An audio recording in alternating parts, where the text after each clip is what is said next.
Fleur Hassan-Nahoum, and I am the founder and CEO of Message Experts, which is a boutique communications consulting firm. We help startups and all sorts of different companies sharpen and deliver their message in an impactful way. I'm also a Jerusalem City Councillor, and I am a very proud member of the board of Made in Jerusalem. It's crucial.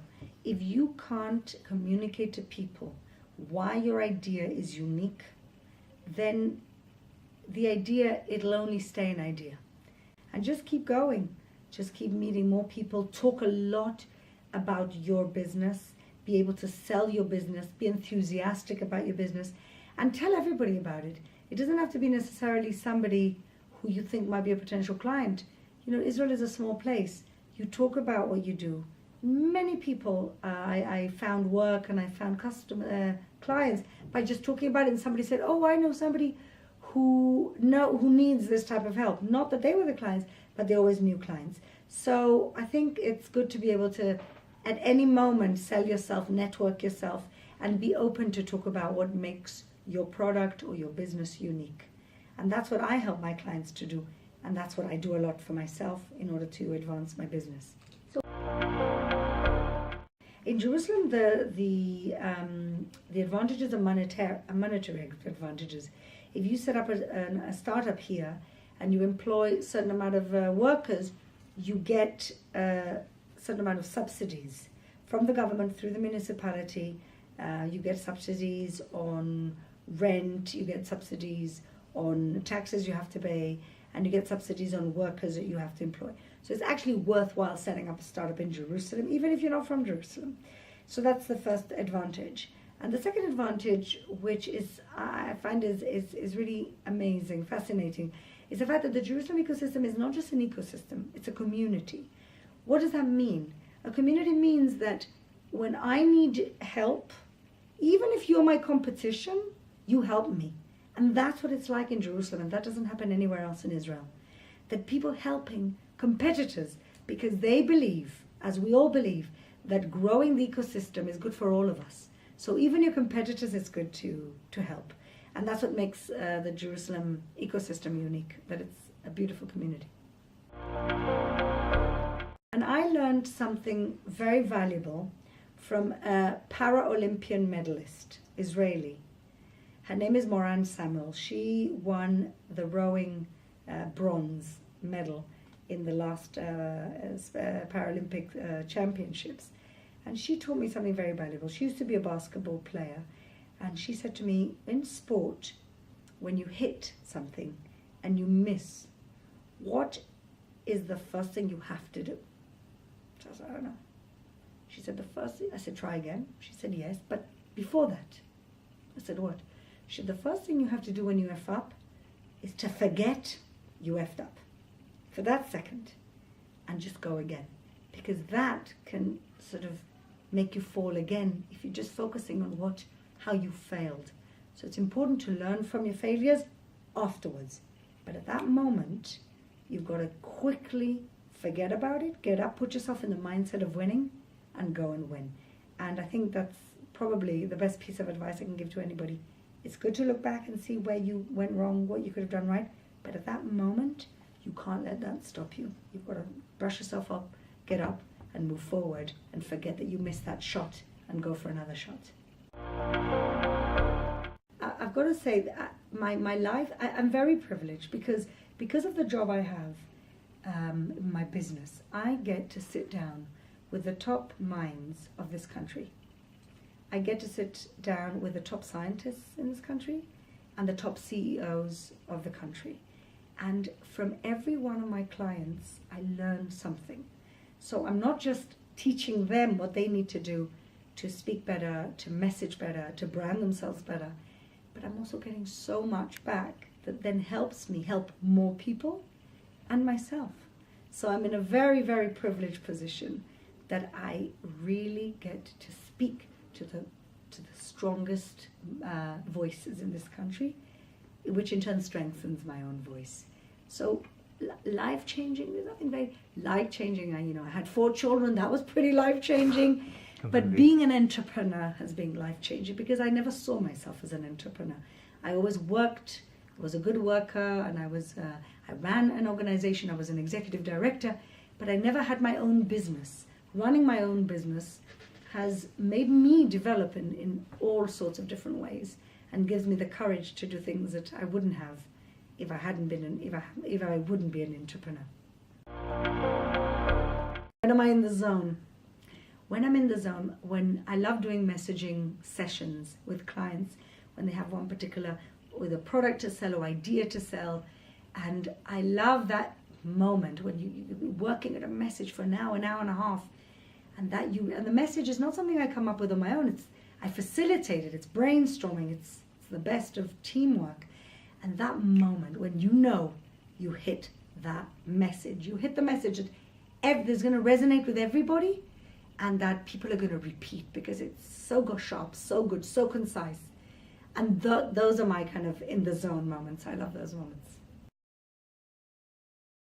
I think, and this is something I talked about in my FAP nights, I think somebody would have told me right at the beginning, listen, there are some clients which it's okay not to take. They'll only bring you problems, and they're very destructive. Doesn't happen a lot. Most of my clients are amazing people, really amazing people. But now and again, you get a negative, destructive client. And with time, I've learned to say, no, thank you. And I wish somebody would have told me, you can afford to let go of a client who's not a good client, who's destructive, or who doesn't really want to do it, or is not ready, or who's going to just put their negative energy on you. Like I said, very rarely does it happen, but now and again, we all have to do it as entrepreneurs, and that's the advice that I would give. It's okay. Sometimes the shoe just doesn't fit. Don't be so hard on yourself. Well, I think that it starts in schools. It starts with gender differences, that girls are kind of pushed into humanities and boys into math.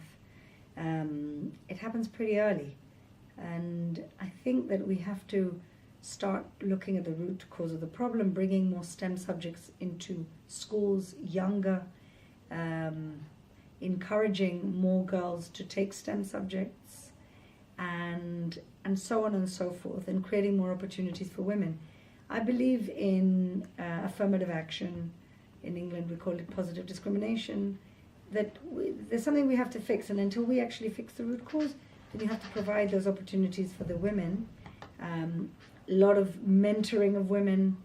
I became a mentor for a while in a social startup organization.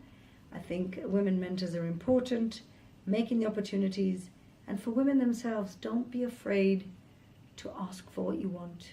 Sometimes we're too nice, we're too polite. You just have to ask for what you want sometimes. Go for it, set a target, go for it, don't be shy. And just say, this is what I want, and I'm going to actually verbalize it. Because if you don't, nobody else will. How do we ask what you want? Well, first of all, you have to know what you want. Once you know what you want, figure out who the people who can make the decisions are. Be strategic, be political. Figure out who those persons who are the decision makers are. Show them how good you are first, and then ask. From Morris Schlesinger, I learned so much what determination and hard work can get you. There's no limits. There's no limits when you're determined and you go for something and you're focused.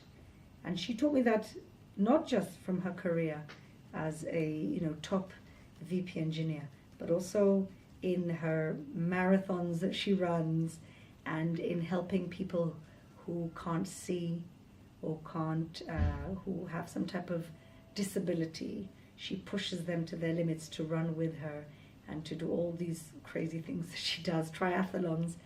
And that to me just shows pure determination, and how what's in here is all that matters. If you've got, I don't think being an entrepreneur is for everybody. I don't. I think some people don't have it in them, and I think that's okay. I think the most important thing is to know who you are, know yourself, and to take risks. Don't be scared to take risks, because what's the worst thing that can happen? You fall, you get up, you learn something, you move forward, and hopefully you apply the lessons that you learned to your next venture. But when you don't try, something much worse happens to you. You learn to live with some type of frustration, and then the years pass, and you keep thinking to yourself, I should have. Never think to yourself, I should have. Just do. It's better to regret. I don't think you ever regret doing something. You only truly regret not doing something. So just do it. If you have an idea and are looking for a problem that it solves, that's not good. You have to come from the problem. You have to come from the ground. Also in politics, you have to come from the people. What bothers them? What's going on? Again, the market is the same. What's the gap in the market? Don't invent an algorithm and then look for a problem. Think of the people first. Put yourself in the shoe of the user first, of your client, of your customer, and look at what their needs are. And if you start from that, then the solution you come up with is much more authentic. And when your solution is authentic, you'll be successful. Teamwork. I think that you can have amazing entrepreneurs, but you're never going to do anything. You're never going to get anywhere on your own. So realize the limitations of what you have, the things you're good at and the things you're not good at. Get help. Get the right team together. Get the right people. Those are the successful CEOs, the people that can bring the best team around them. You don't find a CEO who did it all on their own, and if they did, they're lying. It's about putting together the best team you can. So that's one piece of advice. Know your strengths, know your weaknesses, know yourself, and then try and make up for your weaknesses with a fantastic team of specialists. All the women before me who fought for the right to vote, to go out to work, to be a working mother, to be a career woman and say it's okay, to fight for that they believed in, who paid the personal price for me being able to be here today, as a politician, as an entrepreneur, as a working mother, all those. Like I said, there are things that I don't have to be doing at home. There are things that only a mother can do. And for those things, I'm always there. And there are things that anybody can do. So I try and prioritize what the things that only I can do with my kids. And I will always prioritize that, and I will always be there for my kids for the things only I can do. But for the things somebody else can do, like drive them somewhere or clean my house, then you get help when you need it. To keep young people, young developers in the city is crucial, because if people have to come from Tel Aviv to work in a startup, they just won't, and startups leave here. So we have thousands and thousands of great developers in the city who are starting here. We've got to provide the opportunities, maybe in big companies, maybe open a Google here. Whatever it is, we need to provide the opportunities for them to stay in Jerusalem and see that as an added value. So we need to keep young people in the city. We need to create better strategic partnerships with the university.